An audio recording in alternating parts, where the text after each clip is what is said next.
comments in the chat. And if there ever was a time when we witnessed the very real and large scale consequences that an election can have on a country or the world, this is one of those significant moments. So this work is clearly important. So we have an exciting lineup of speakers for you today. So let's get started. Pass it back to Melissa. Thank you so much, Jen. And I didn't get a chance to introduce myself. My name is Melissa Wong. I'm the Director of Engagement and Strategic Initiatives at Social Planning Toronto. We have been doing our best to share resources and information and host events during this election. Like many of you know, it hasn't been a lot of time to plan, but we are working on getting some resources, which I'll share with you now. Next slide, please. So in addition to today's event, we have two events coming up. One is happening tomorrow evening. It's a provincial election community forum that's being held from 7 to 8:30. We're going to share some election resources, some fact sheets that we put together, as well as give a space for community residents to talk about what's important to them in this election. So that's happening tomorrow from 7 to 8:30 p.m. And then on Monday, we're going to have an event called Ringing the Alarm, How Will Ontario's Employment Services Transformation Impact Toronto, happening from 12 to 1:30 for an opportunity for folks to learn a little bit more about what's been happening with the Employment Ontario transformation, some of the challenges that employment service providers are encountering, and learn about how we can advocate together for a better system. As well, we have a number of different resources, voter engagement information, how to host conversations about election issues on our website, as well as many of the campaigns that are happening on different topics relevant to low-income communities in Toronto. So that's on our election webpage. We'll share those links in the chat and with anybody who's registered for today. Right now, I'm very excited. Today's event, we're going to have a presentation from Candice Zhang from the Ontario Nonprofit Network. And then we have some presenters sharing information from campaigns that are happening province-wide. And then we're going to have an opportunity to do some further discussion about what does election advocacy look like ongoing, how are you doing, a chance to talk to each other about the election work and advocacy work that you guys are all doing. So I'll introduce Candice next. Candice next. Next slide, please. Candice Zhang is a policy advisor at the Ontario Nonprofit Network, working to create an enabling policy environment for inclusive economic development and nonprofit sustainability. Her work focuses on community wealth building, social purpose real estate, and volunteerism. Before joining ONN, Candice has pursued various opportunities in policy analysis, research, and project management with a number of organizations, including the Daily Bread Food Bank, Toronto Youth Cabinet, the HIV Legal Network, and Simon Fraser University's Morris J. Wash Centre for Dialogue. Candice holds a master's degree in global health policy from the University of Edinburgh and a Bachelor of Science degree in biology from Queen's University. Welcome, Candice. Please go ahead. Thank you so much, Melissa. It's always a little bit weird hearing someone reading my bio. Well, thank you so much, everyone, for joining us. So yeah, as Melissa mentioned, my name is Candice, a policy advisor here at the Ontario Nonprofit Network. Next slide, please. So just a little bit about ONN. So we are the provincial network for Ontario's 58,000 nonprofits and charities focused on policy, advocacy, and services to strengthen Ontario's nonprofit sector as a key pillar of our society and economy. So election advocacy and engagement is one of our key policy priorities as well. Next slide, please. For today's session, we'll start by quickly highlighting the importance of advocacy and particularly why nonprofit advocacy during election matters. Then we will dive into some of the rules around election advocacy, particularly the third-party advertisement, but with a goal of really minimizing administrative burden for organizations so that we can focus on maximizing our advocacy efforts. I will also share some of ONN's election policy priorities before passing it back to, I think, Melissa and other organizations to share their election campaigns. After that, we will share some ideas about things to do after the election, because advocacy doesn't stop after the election. And then we will spend around 10 minutes in breakout rooms where we will have some discussion around barriers that's currently preventing your organization from engaging in election advocacy. And together we will brainstorm some solutions. Next slide, please. So just a little bit of an overview of what is going on right now. So we are currently in the middle of a snap election. We're having this election more than a year before the original fixed election date. So this means we have a more compressed timeline for everything. And also during a snap election like this, there's more opportunity for things like misinformation and disinformation to be floating around, given the quick and unexpected arrival of the election and the short amount of time really for people to learn about who their candidates are and what each political party stands are on some of the key issues.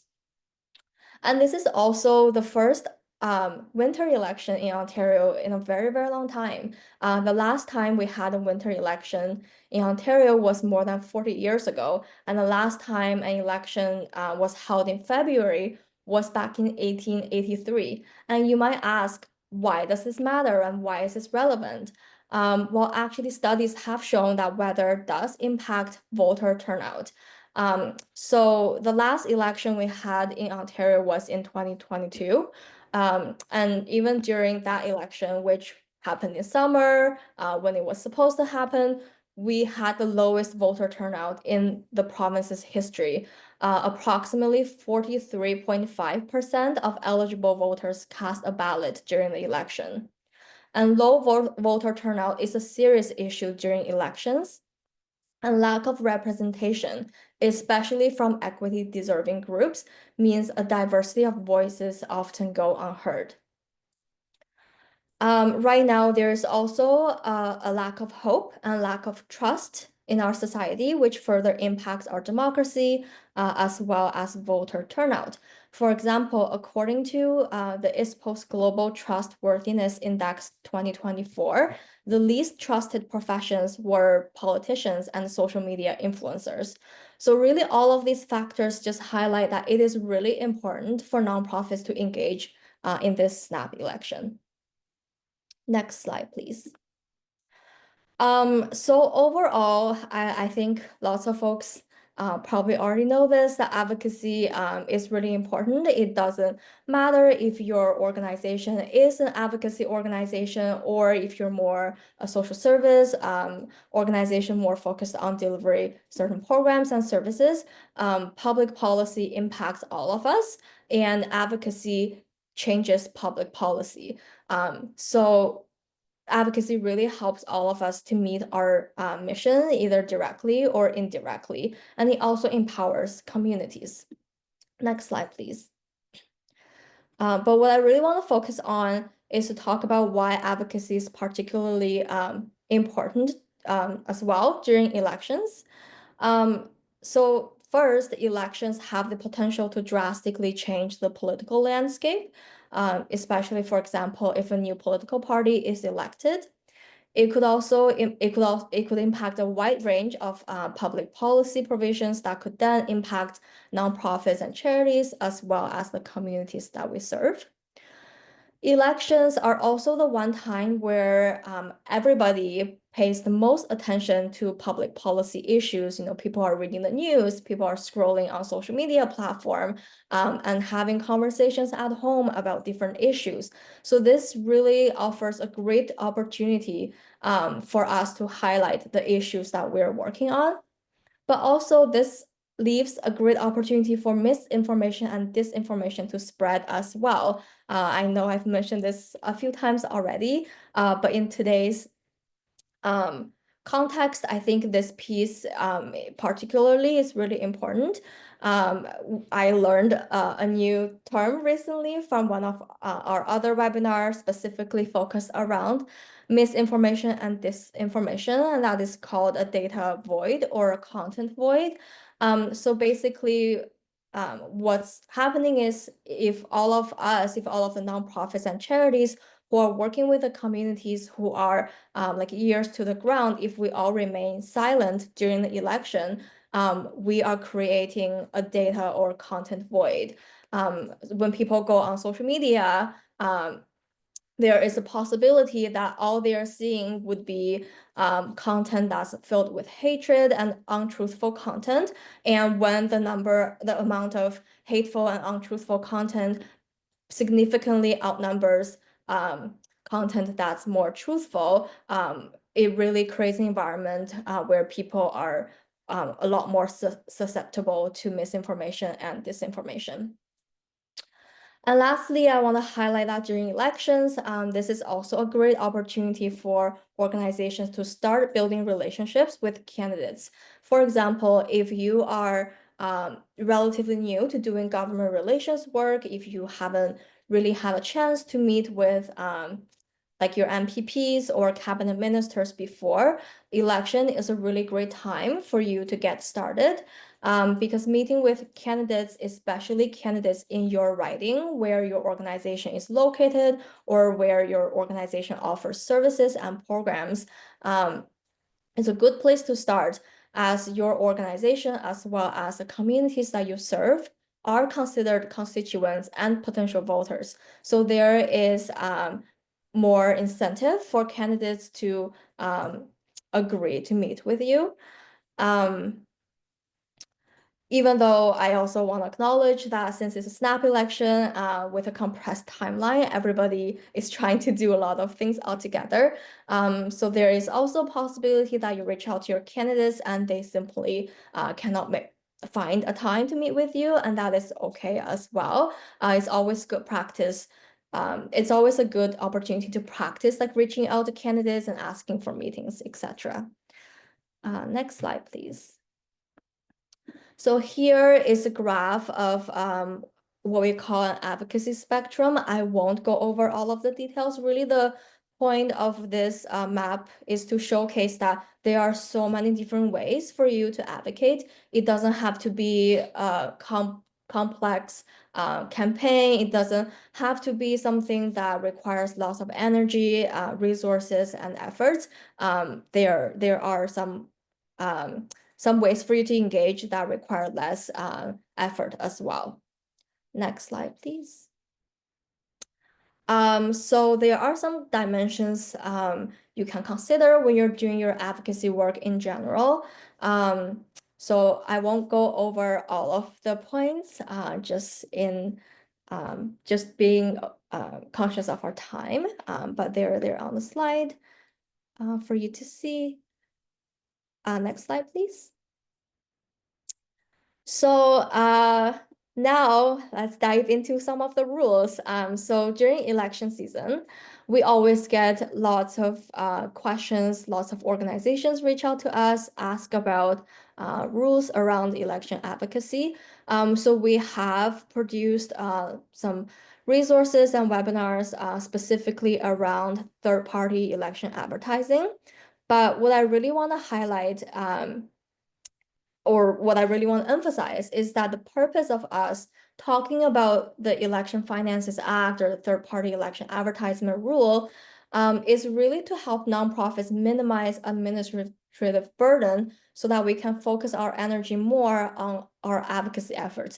It is not to scare folks or deter folks from engaging in advocacy during elections. Next slide, please. So some basics around the third-party political advertising rules. So this only applies to the province of Ontario during provincial elections. And because we're having a snap election, this is only applicable to the election period.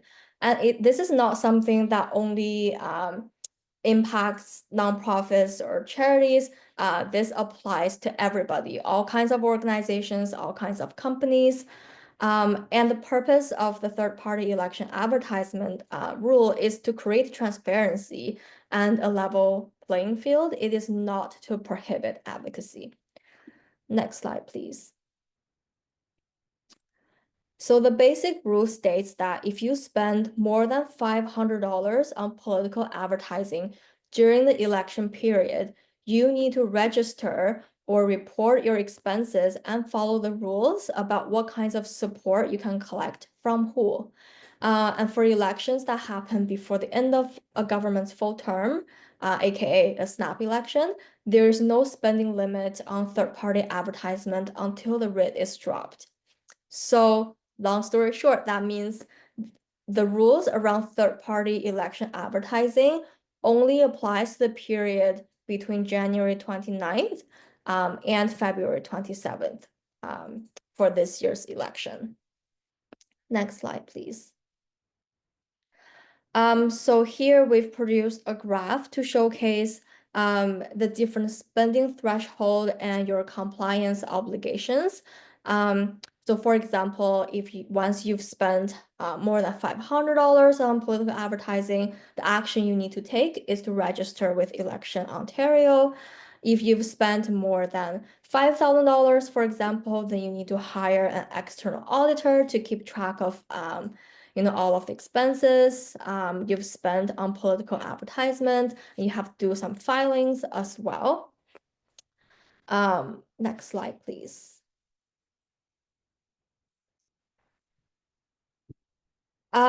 So really, again, I just want to emphasize that this does not mean that if you spend money on political advertisement, then it's frowned upon or it's not allowed. That is not true. It really just means you have to register, or there's a little bit more administrative burden, administrative tasks. But if you want to avoid having to register in order to minimize your administrative burden, there are ways for you to advocate without registering as well. So for example, you can do so by use some exempt formats, which we'll go over in the next slide, or you can just try to keep your spending under $500. You can also advocate without political advertising, or you can advocate all the time. So what does that mean and why does that matter? Advocate all the time. So political advertising means any advertising with the purpose of promoting or opposing a registered party or its leaders or the election of a registered candidate. So that can look like, having a campaign where you specifically say, don't vote for this particular party, or vote for a specific candidate from a specific political party. But your advertisement could also be considered political advertising if you only advocate during elections. So if your organization never did any advocacy work ever, but then all of a sudden you start doing advocacy only during elections, or not every single year, like every 4 years, like during your regular day-to-day work, you don't do any advocacy, and there's a pattern that you only do advocacy during elections, then that activity might be considered as political advertising, which is why we recommend you advocate all the time, so that the chances of your advocacy work being considered as political advertising will be lower. Next slide, please. So we talked about sticking to some exempt formats. So everything that's listed here, they are exempt from being considered as third-party political advertisement, no matter how much money you spend on them. So whatever you spend on those type of activities, they won't be considered, you don't have to count them towards the $500 political advertising limit, for example. So those include editorial, hosting a debate, hosting a speech, doing an interview, writing something in a newspaper, in a column, writing a letter, writing a commentary or news. You can communicate with your members or a personal expression of political views. So if somebody just posted on Twitter of their personal political views, that does not count towards political advertisement. And then you can also do telephone get out the vote campaigns. You can spend as much money as you would like to on those activities, and they are exempt. So they are not considered as political advertisement. Next slide, please. So we recently did a webinar specifically focused on all of the details around third-party election advertising, where our staff lawyer, Benjamin, did a very deep dive into some of the common concerns and questions. So I put a link there, and we'll also put it in the chat or maybe the follow-up email afterwards as well. So I recommend folks watching the recording if you have more questions about the third-party election advertisement rules. We also collected some questions that folks have asked during the webinar. And I'll put it in the chat here as well. So we wrote out the answers to some of the commonly asked questions regarding third-party advertising rules. So maybe give it a read and see if that might answer some of your questions as well. But really I think what I really want folks to take away from this section is that you are allowed to advocate and you're allowed to do political advertising as well. Just make sure that if you spend more than $500, that you register with Election Ontario. Thank you so much, Melissa, for putting the link in the chat. Okay, great. So another question that we get very often when it comes to advocacy in general is nonpartisan advocacy.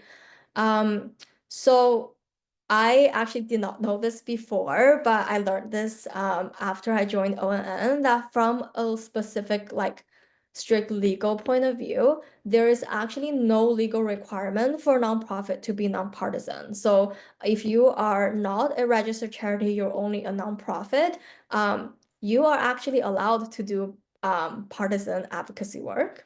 But for charities, if you're a registered charity, you are required to stay nonpartisan. So that means not advocating for or advocating against any specific political parties. But you're not prohibited from doing advocacy work. You just have to make sure your advocacy work is nonpartisan. Next slide, please. But we also understand that many nonprofits might prefer to do nonpartisan advocacy work for various reasons. For example, we have heard from some organizations that their funding agreements require them to make sure that their advocacy work is nonpartisan, or some organizations might just prefer to do nonpartisan advocacy work because you want to make sure you are able to work with the current government, opposition, and sometimes if you're doing get out the vote activities, you might be more convincing when you're being nonpartisan. So here I've listed some examples of what partisan language look like so that you can avoid them in your communications. And those are also some of the language that I've seen being used by some nonprofits who've decided to do take a more partisan approach in their election advocacy work.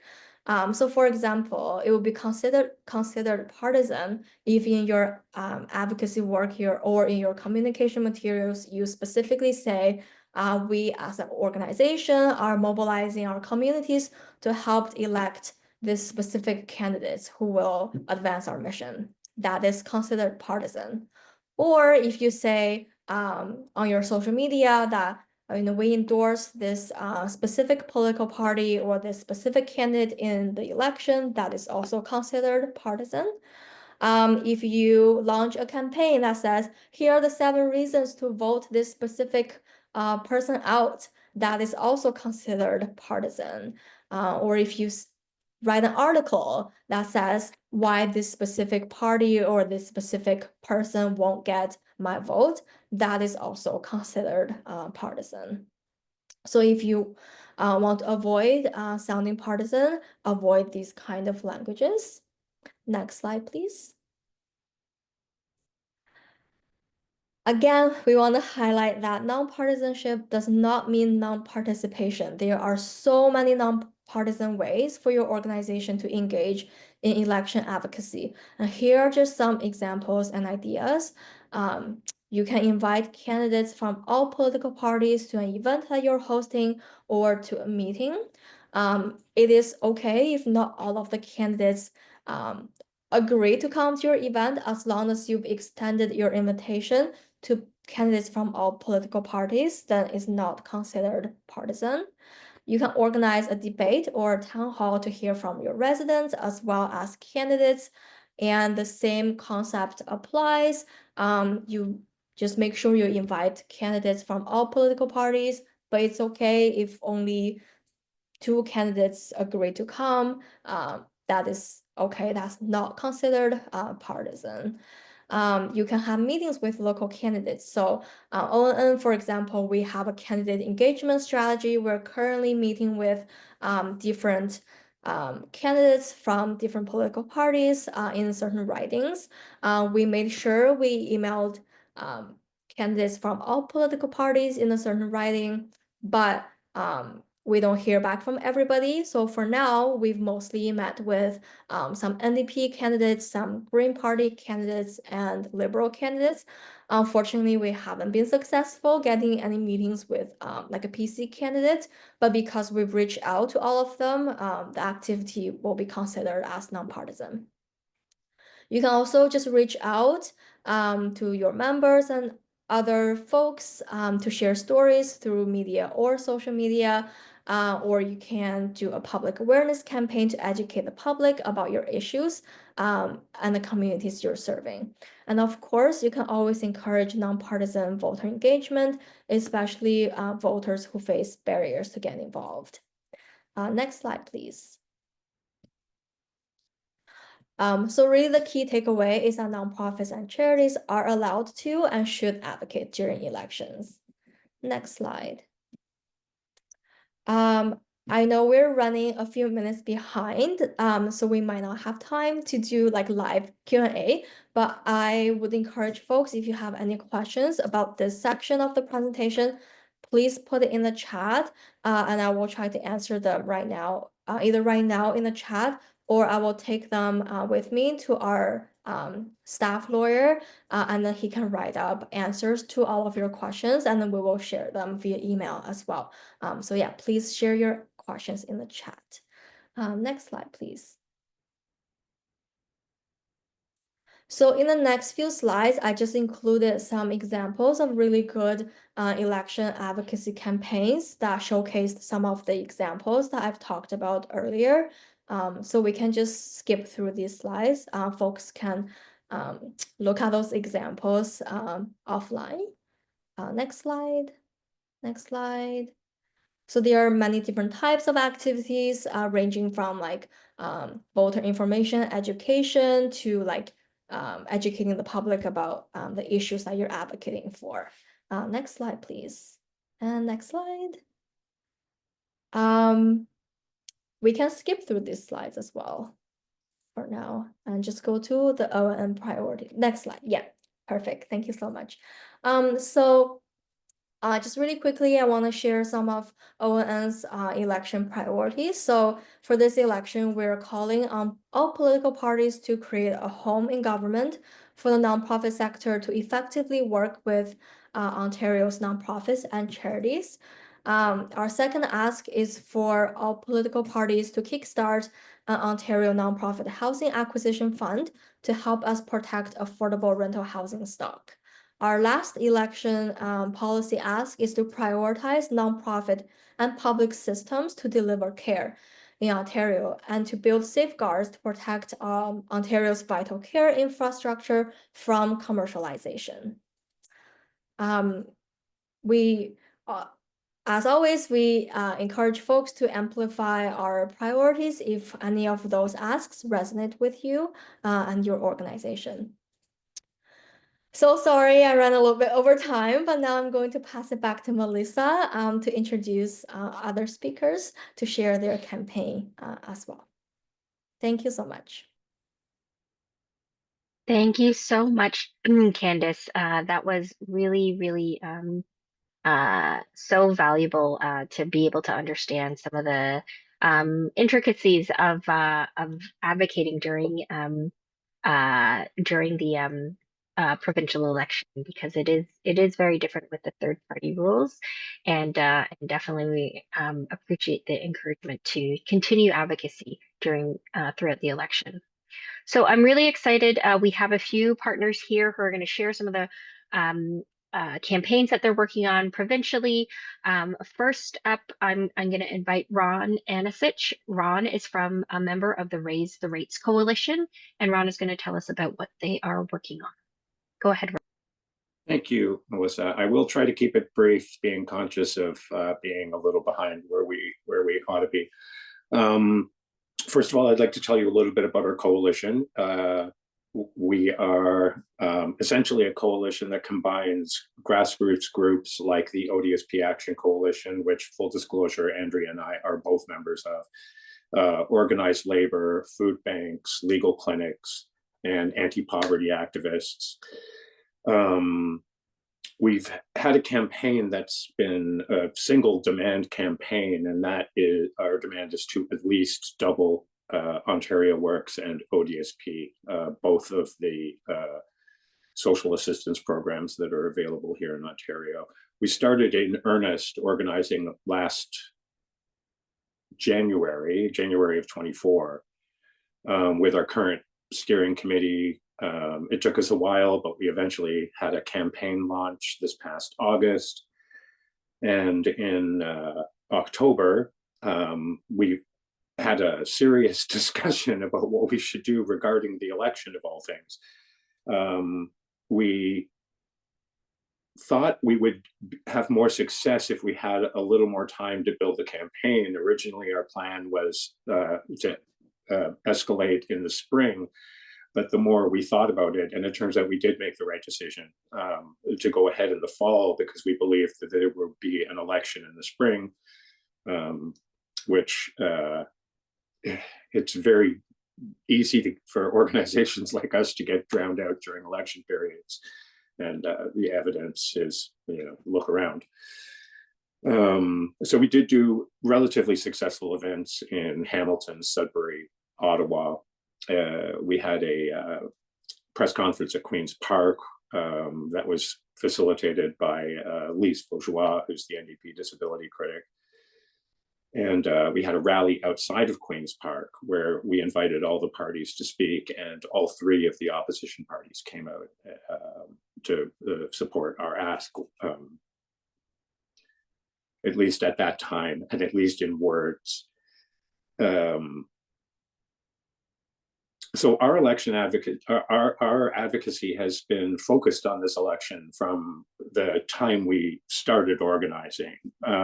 We wanted social assistance rates and homelessness because we do believe that low social assistance rates are what is driving the homeless problem in Ontario, not just housing, although that's obviously a key component as well.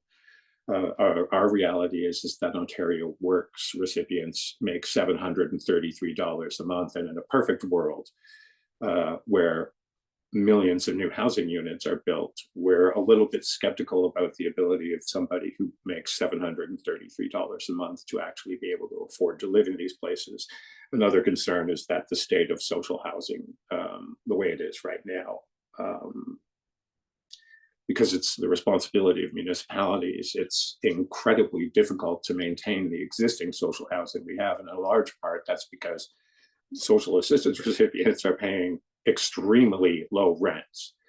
And not that we think paying low rent is a problem, but if we were giving those people enough money to pay a little bit more rent, that would go a long way towards helping municipalities maintain the existing social housing we have. Now,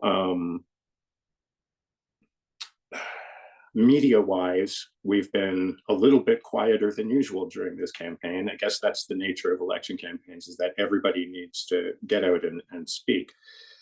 So we have done a little bit of pushback on some of the comments Doug Ford has been making about social assistance recipients, specifically that they sit at home and watch the Flintstones all day. If you're interested in what that looks like, there's a very good article in Press Progress where myself and Trevor, who's one of our co-chairs at ODSP Action Coalition, have talked quite a bit about that. In terms of our success in this election cycle, well, we have had 3 parties promise to double ODSP. The Liberals will do it a few years down the road, which is suspect, I guess, is the best word for that. But the NDP and Green Party have both committed to doubling both OW and ODSP. And in case of the Green Party, we consider it a success that their platform contains the exact language of our demand, which is to at least double ODSP and OW rates, which they've promised.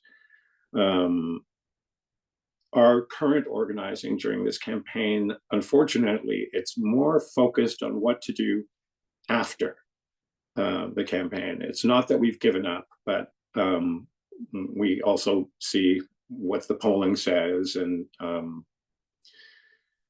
so we think that that's the page we're on now. At least we're looking at how we're going to survive the next 4 years with a government that is not only resistant to doing what we think needs to be done, but are honestly hell-bent against it. I wanted to say I recognize a number of people here who I've met, and it is nice to see you all again. I'm going to end it there, but if people have questions, I'm happy to take them at some point down the line. That's it for me. Thank you so much, Ron. And I'll just share the Raise the Rates link in the chat for anybody who wants to go ahead and see more about the demands from the coalition. Thank you. Thank you so much, and great work. So glad to see that there's progress being made with some of the parties. We're also I'm gonna invite up next Scott Baird. Scott is the campaign organizer at Fair Rent Ontario, which is a cross-sectoral coalition advocating for full rent control. And Scott has spearheaded support and solutions for tenant rights and affordable housing with groups across Ontario and Canada. And through this work is dedicated to creating stable homes and secure futures for all renters across the province. Thank you so much for joining us, Scott. Please go ahead. Hello, everyone. Thank you for having me. Thank you to Social Planning Toronto for inviting me as well. All right, so let's set the scene here on Housing Ontario. It has gone from bad to worse. I'm probably speaking to the choir here, but we know renters are paying way too much. It is grim. CMHC has long maintained households shouldn't spend more than 30% of their income on housing costs to maintain an affordable home.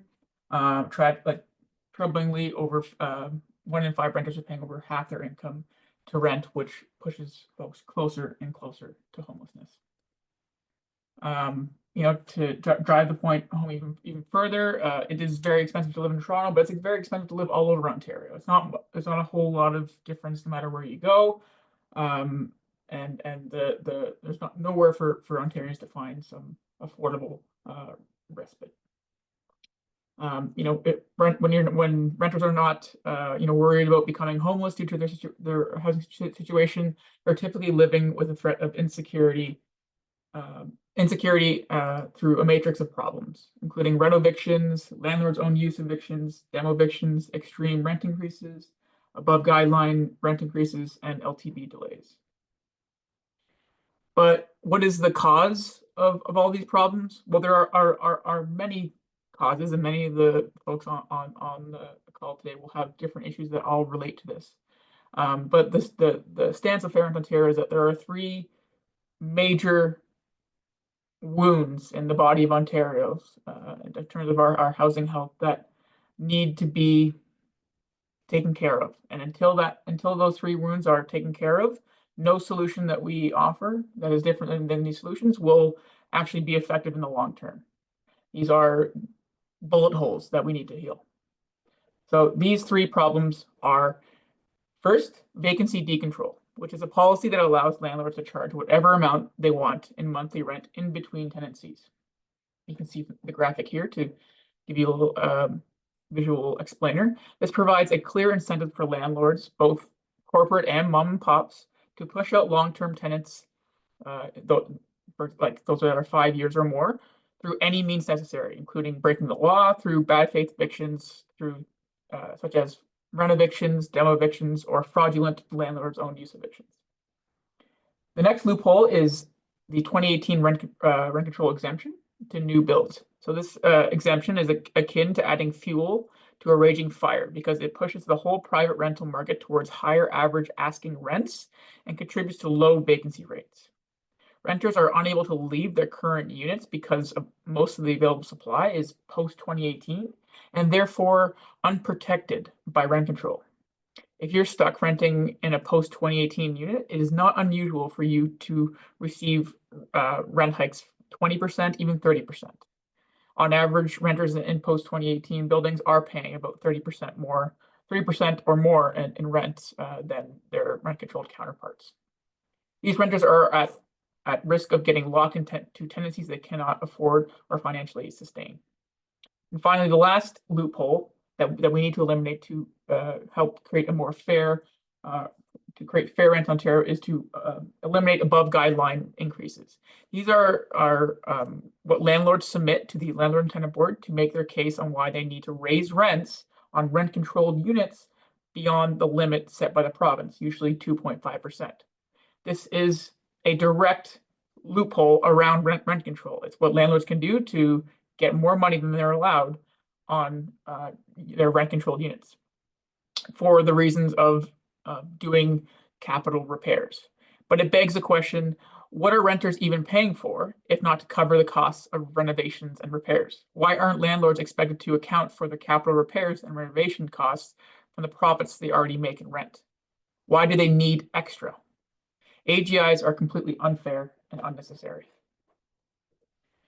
But it's been hard to make progress on these laws, and that's why we have developed a coalition in service of tearing down these rules that are preventing fair rent in Ontario. And that's why Fair Rent Ontario has come together with various nonprofits across Ontario, focusing on similar but overlapping issues, including income security, healthcare, disability, of course, tenant unions, but also food and income security groups, as well as Indigenous and groups working to end violence against women. All these issues intersect with housing because housing is ultimately the nucleus of our social fabric, you know? So that is our approach. We're bringing our expertise together to convince wider society on why rent control, why full rent control is necessary to have better health outcomes, to have more greater food security for folks using food banks. Over 75% of folks who access food banks have less than $100 left after paying rent each month. So how you can support Fair Rent Ontario, there's a few ways that I believe you'll be able to check out in a link tree in the chat. You can go to our website first and foremost to support the letter campaign that will send a message to the province, including Premier Ford.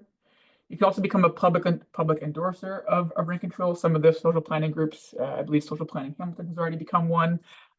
We encourage all groups, organizations, or individuals to check out our endorse page to see if that fits with what you're capable of doing. This will help grow our message on why rent control is important to your specific area and help just bolster our capacity to advocate for full rent control.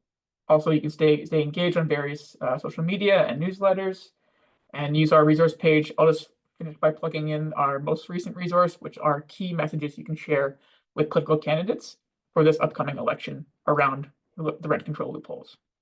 And finally, I'll close with encouraging folks to vote for fair rent. I encourage you to check out party platforms. One of our advisory committee members, Feed Ontario, has a tracker on their website. You can go to feedontario.ca/election25 to see a full breakdown of party promises, and please check out their housing section to see which parties are the ones that are going to bring fair rent in Ontario. Thank you, and have a great rest of your day. Thanks. Thank you so much, Scott. This is such a great campaign that is happening. Some real important changes that we need to see in order to ensure housing affordability in Ontario. So thank you for your work on this. I'm going to invite up next Andrea Hatala. Andrea is a member of the ODSP Action Coalition, and we're excited to have her here today to share some of the incredible work that the coalition has been doing in and around the election. Thank you. Thank you for having me. I'm Andrea Hatala, and as I said before, I am a member of the ODSP Action Coalition. ODSP has been around since 1998, and the Harris government brought it in as a replacement for family benefits. And so the ODSP Action Coalition has been around since 2003. So we advocate for better ODSP. There has been a lot of like problems, and ODSP has sort of been one-sided, and there's been a lot of issues, and so they needed an advocacy group to try to minimalize and make ODSP better. So there's shared leadership. I'm the recipient co-chair. We should have there's other co-chairs, agency co-chairs, and folks like from legal clinics and other mental health agencies and patient groups and people on ODSP. We've had a few victories in regarding our advocacy. So, you know, we haven't been banging our heads against the wall for nothing. We've had a few victories. We've advocated for yearly increases, and I think even with the present government, we've gotten the yearly increases. We've advocated for increases to special diet and giving more people special diet and having that as a more fair system, so that people didn't have to live in poverty. We have saved the work-related benefit when people had to were able to work. Most of us are not able to work, and we have a doctor's a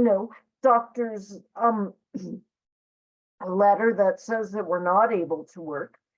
But there is a benefit for when people are sort of transitioning back into the workplace, and so we sort of, that was going to be stopped because of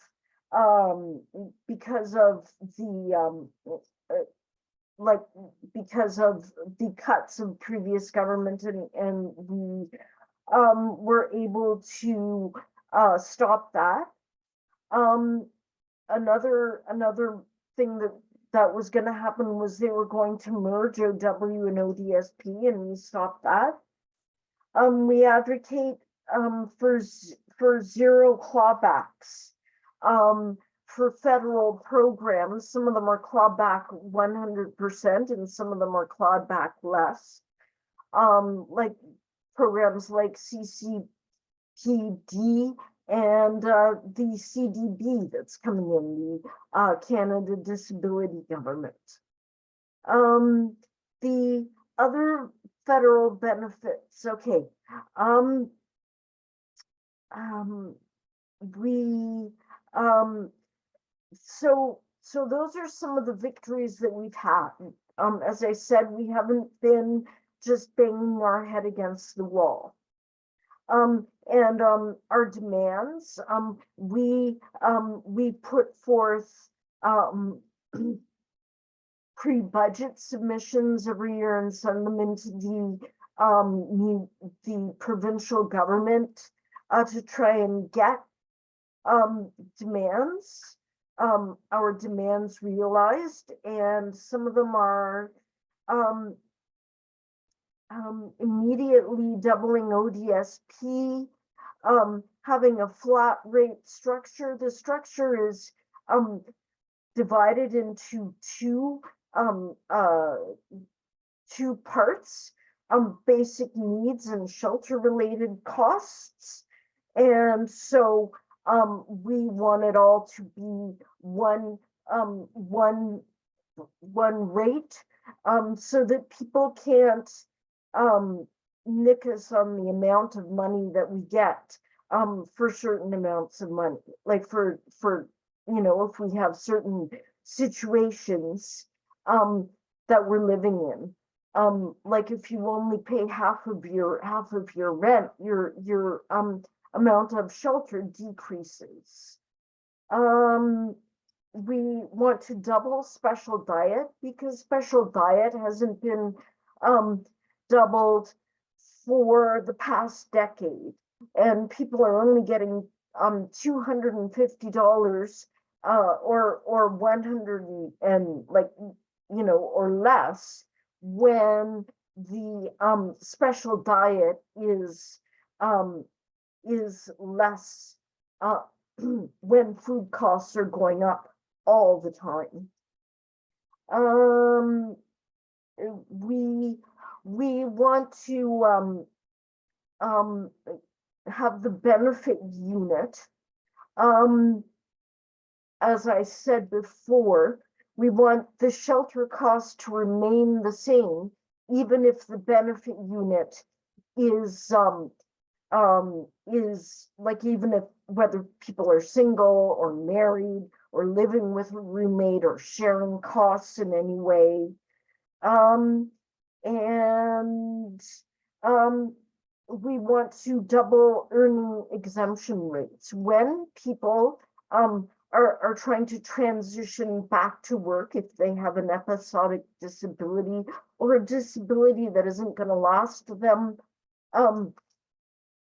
for years, that is not permanent. Sometimes people go back to work, and so we have earnings exemptions. We want it doubled from $1,000 a month to $2,000 a month, and with 50% clawback, because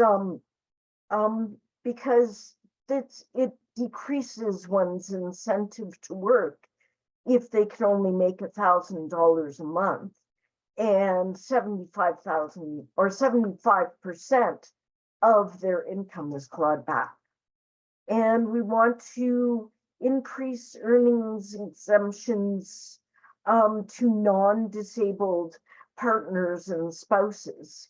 If you are disabled and you're on a low income and you can manage to get married, your spouse's wages are clawed back as well.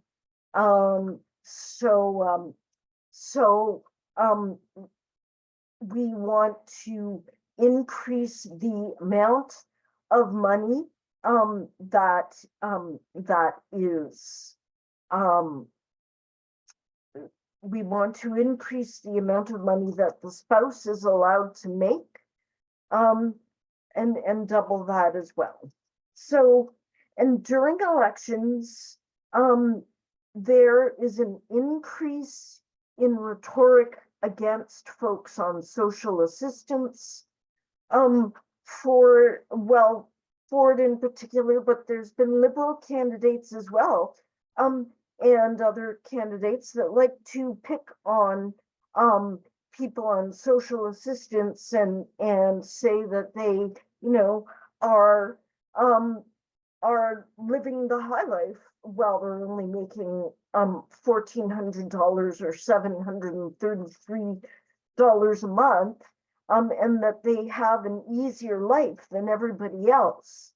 And so it's important to have a rebuttal to these increases and to offset them with a better explanation of people's circumstances and the reasons why people are on ODSP.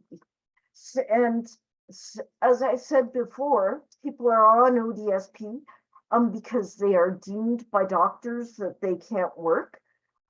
Disability is a real thing.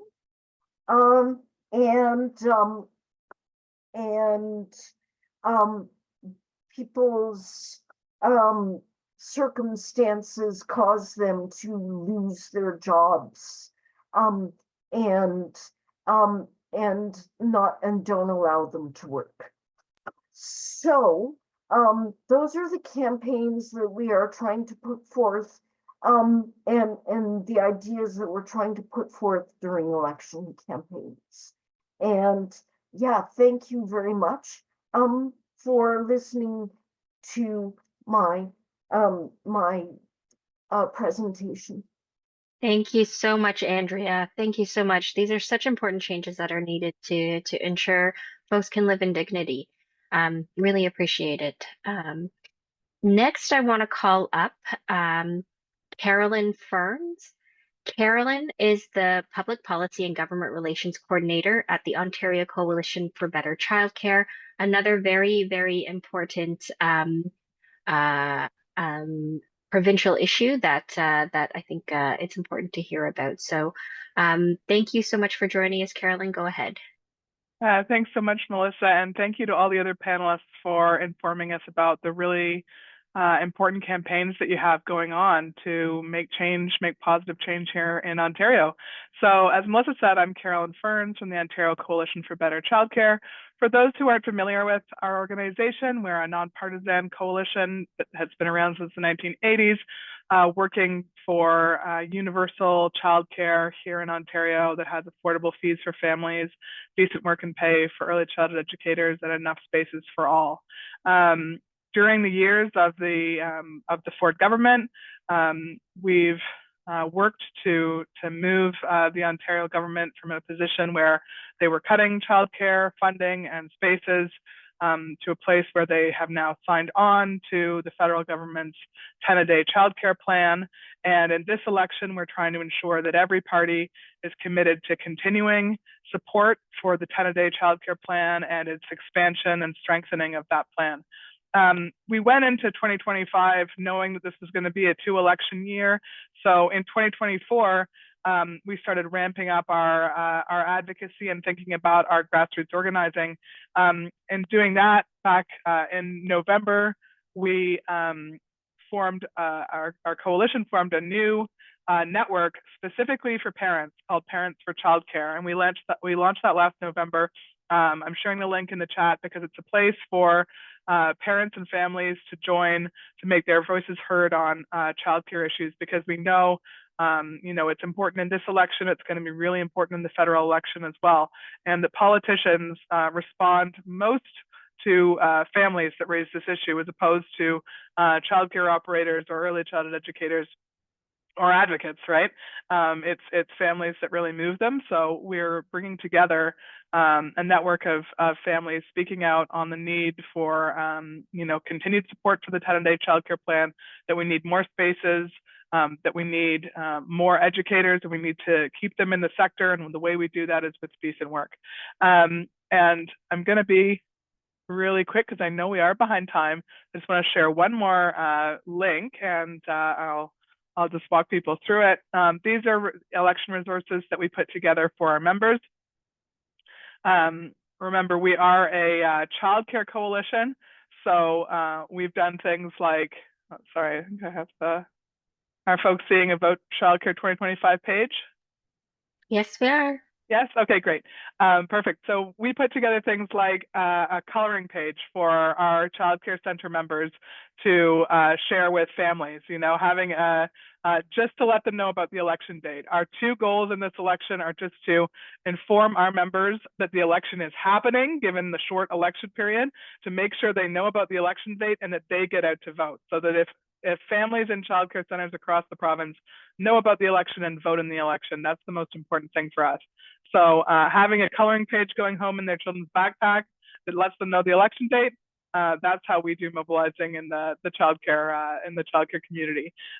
We also have flyers letting folks know about our key questions for candidates and commitments that we want to see from the Ontario government. We have those available in both French and English for all of our members. And what we've seen, before the election started, we reached out to all of the parties, sharing what our asks are in this election. I think, as other people have said, we've seen now all of the opposition parties committed to the same things that we've asked. The Green Party, that's put out a more detailed election platform, has exactly the language that we asked for in that platform. But we've also had commitments from both the NDP and the Liberals to our childcare commitments that we're looking for. And I think that, as folks on the call were saying earlier, I think that, the day after the election is going to be just as important as what happens in this election. No matter what we're looking at after election day, we're going to have to make sure that we have the government's continued commitment to early learning and childcare in this province, to making it more affordable for families and ensuring equity for families, because right now that's what we don't have. We have not enough childcare spaces, and of course, when that happens, we have equity issues in who gets those spaces and who doesn't. So we're going to continue working on that into 2025, into the federal election, and after that too. So great to connect with folks. I look forward to the breakouts, and I've shared resources in the chat. Thanks, everybody. Thank you so much, Carolyn, and thank you so much for highlighting the importance of post-election. I'm going to turn it over back to Candace, who's going to share a little bit and talk specifically about what happens after the election, and lead us into our next part of the discussion. Candace, do you want to go ahead? Yeah, thank you so much. If possible, if we can put the slides back up, that would be really helpful as well. So yeah, I think, as some of the other speakers have already mentioned, election, it really is just the end of the beginning. Our advocacy work doesn't stop just because the election has ended. In fact, the period following the election is super critical for us to continue to build relationships with the new government, which is now seeking ideas and allies. And I think, as I think it was Ron earlier who mentioned, it is hard to predict it's hard to predict exactly what's going to happen during the election, but post-election, regardless of who becomes the new government, we have to work with them. So it's really important that we start thinking about how that could look like and how to build that relationship with the new government. When you have a strong relationship with the government may even reach out to your organization for ideas and advice in the future. So post-election is a critical period for us to start building that relationship. So usually what we do is that we like to, actually, can we go to the next slide, please? Thank you. So we usually send congratulations and welcome letters to the newly elected officials. So those could include your local MPPs who you might have already met with during the election. Those could also be the new cabinet ministers as well. So in your letter, you can congratulate them for being elected and then express your interest in working with them in their critical new roles. This is a great opportunity for you to once again introduce your organization and your policy priorities. I think it's really important that in this initial meeting, if you're able to get one, keep it concise and clear. Instead of asking for 5 or 10 different things, focus on maybe one policy ask, or focus on one issue that your community is facing, or your organization is advocating for, and be mindful that those meetings usually won't be longer than 30 minutes. So you want your message to be short but clear. And the second thing to do is to continue building and maintaining relationships with other organizations or allies. I think, as Carolyn also mentioned earlier, like during elections, like you started that parent page. So maybe you were able to reach some new parents who weren't familiar with your work before. Or I think a lot of the advocacy campaign examples that we've seen earlier is like a joint collective advocacy campaign. So make sure you continue building and maintaining those relationships with the organizations that you've worked with during the elections to continue with your collective advocacy efforts. But also monitor new policy development and government priorities. So usually after the election, the new government will do a throne speech where they'll outline some of the priorities for them, what they plan on doing. There might be mandate letters for different cabinet ministers. So it's always a good idea to monitor the development of those, to see what the new government is prioritizing or is saying that they will be doing. And as time goes on, the new government might be rolling out new policies and doing new policy consultations. So keep monitoring that and participate in those consultations. Next slide, please. So again, if you have any questions, maybe just put them in the chat, and then we'll try to answer them in the chat, so we can jump into our more interactive breakout room discussion. So next slide, please. Okay, sorry, give me one moment, please. I'm just going to put a link in the chat here. So this is a link to a Mentimeter. If folks can just click on the chat, it will lead you to a page. You should be able to see a question there asking you what barriers are preventing your organization from engaging in election advocacy. So I'm going to put folks into breakout rooms. Maybe we'll do like around 5 minutes for folks to just discuss with each other what are some of the major barriers that you're currently facing that's either preventing your organization from engaging in election advocacy at all, or maybe it is just making your election advocacy work more difficult and challenging. And then we'll come back after 5 minutes to look at. Oh, sorry. As you're having your discussion, you can also, yeah, I see somebody had already done so. You can also put your answer into the chat box there. So when we come back together, we can look at on the screen what everybody had said.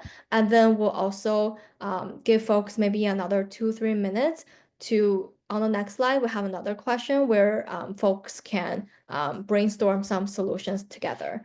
So I'm just gonna quickly put folks into breakout rooms.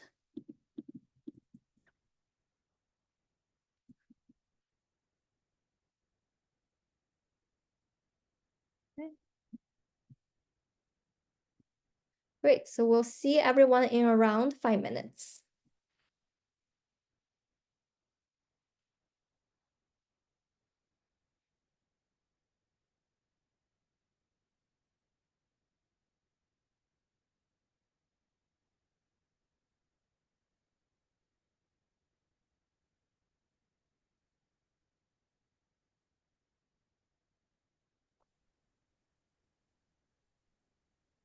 Candace, should I join any of the breakouts?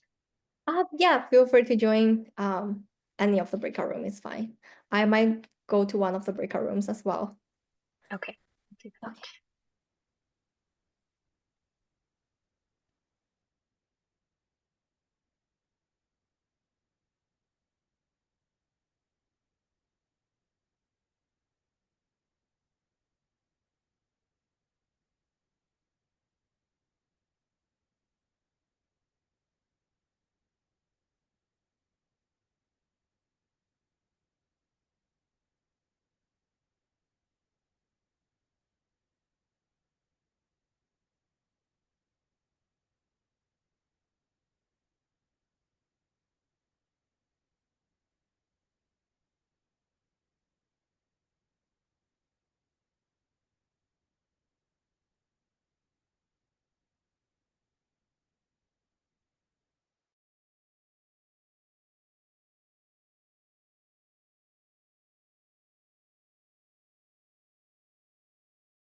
I think all of the breakout rooms will be closed in around 30 seconds, so everybody will be back here.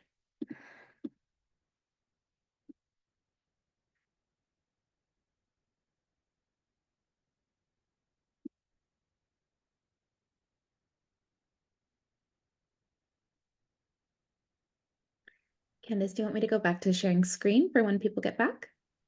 Actually, I can share my screen because I have the Mentimeter open, so I can go to the next slide. Yeah. Sounds good. Thank you.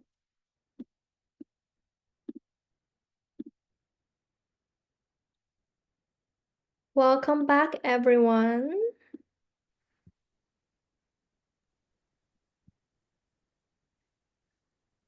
Right.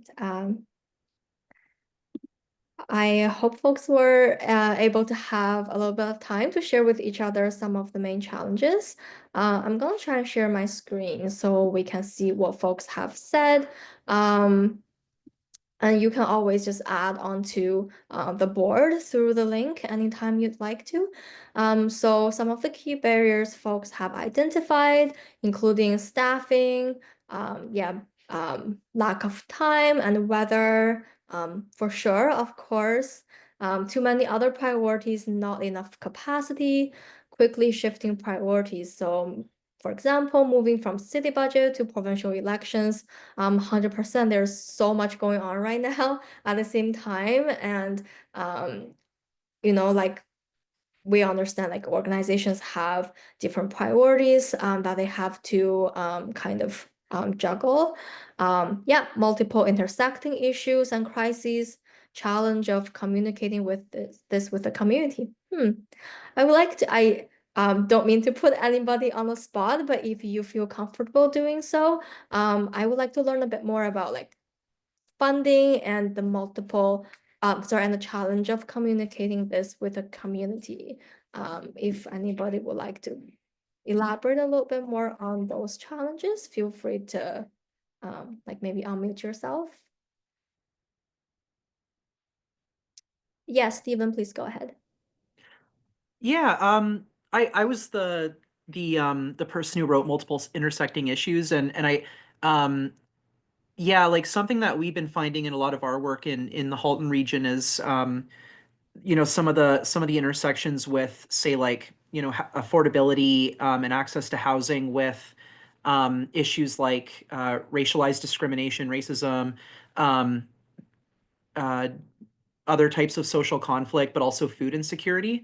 And it just, yeah, like the more we sort of pull back the curtain on a specific issue like housing, the more, as an example, like the more we're seeing how connected that question of housing is to a great number of other kind of challenges and issues. And it's hard to communicate that in a succinct way in sound bites that, yeah, so that was kind of my point there. For sure, for sure. Thank you so much for elaborating on that. Okay, so now as a group together, I'm just gonna go to my next slide. So thinking about like all of the barriers that folks have just identified here, we would like to invite folks to quickly like put some ideas that you might have on how we can address some of the identified barriers earlier. So I think those were answers for the previous question, but if folks have any ideas or thoughts around how we can address some of the barriers that folks have identified, for example, I guess for the intersecting issues, maybe one of the ways we can try to address that is creating some sort of graphics where you can,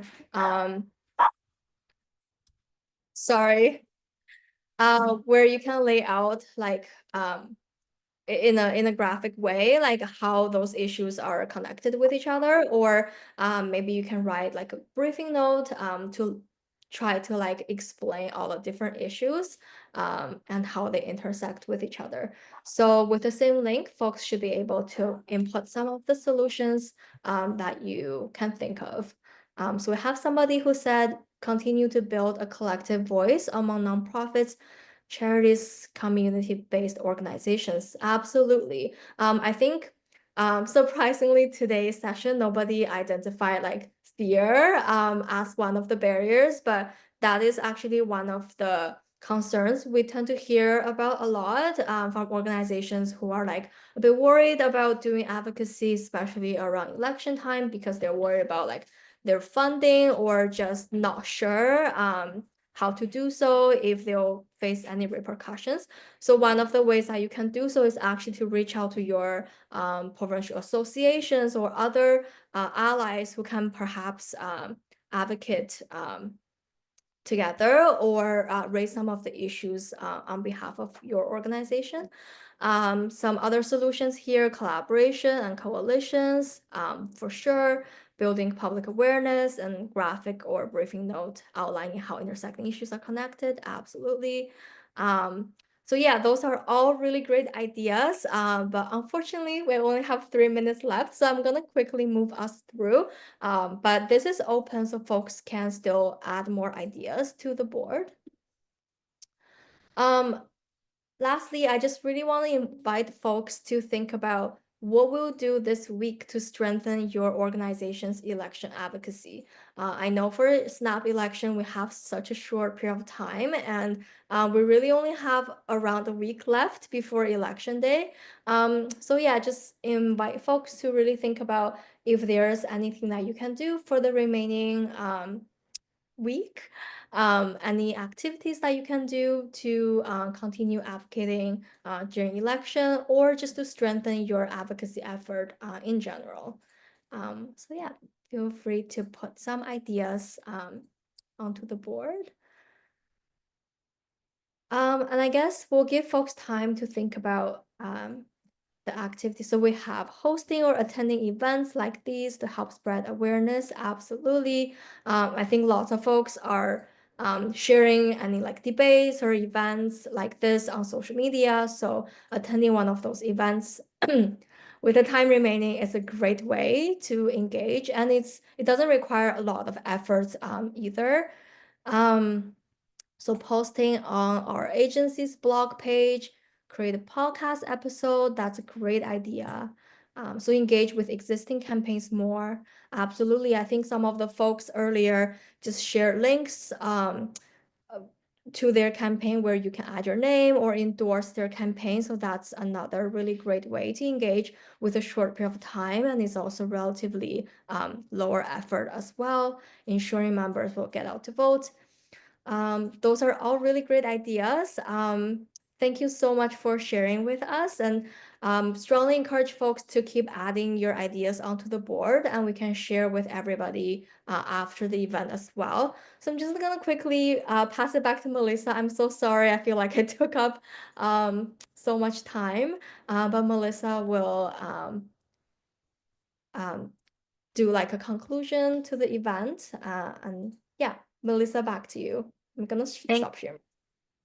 Thank you so much, Candice. That has been really, really incredible discussion for everybody, talking about the importance, and it was great to have the Mentimeter and the discussions in the small groups, even if it was a short time. I want to thank everybody for joining us today, especially our partners from the Social Planning Network of Ontario, all of our sponsors, all of the social planning councils and social development councils that have supported this work. It's really hard when it's such a short period of time to get involved in the election, but I think everybody gets an idea of the importance of advocacy both during the election and post-election. And I really want to thank our partners from ODSP Action Coalition, Raise the Rates, and Fair Rent Ontario, Ontario Coalition for Better Childcare for joining us and sharing some of the advocacy work that they've been doing this election and how we can get involved. And then finally, I want to share some more resources that we have. So our election resource page has all of the information, a lot of the Raise the Rates coalitions, all the other campaigns that are happening. There are campaigns happening around homelessness as well, and addressing some of the challenges around homelessness, as well as the environment and climate. And many other issues. So we all have all of that on our webpage. And just in the span of this event happening, we managed to get our election fact sheets up on our website. So I've included a link in the chat that has those a few fact sheets on some important issues, including housing, safe consumption sites, as well as income and security and employment. And then, of course, please join us for our upcoming events, the community forum that's happening tomorrow in the evening, as well as our Employment Ontario Transformation event that's happening on Monday. So thank you everybody for joining us and sticking with us. It's been an incredible conversation, and I look forward to advocating with you all post February 27th. Thank you so much. Thank you, everyone. Thanks. Thank you.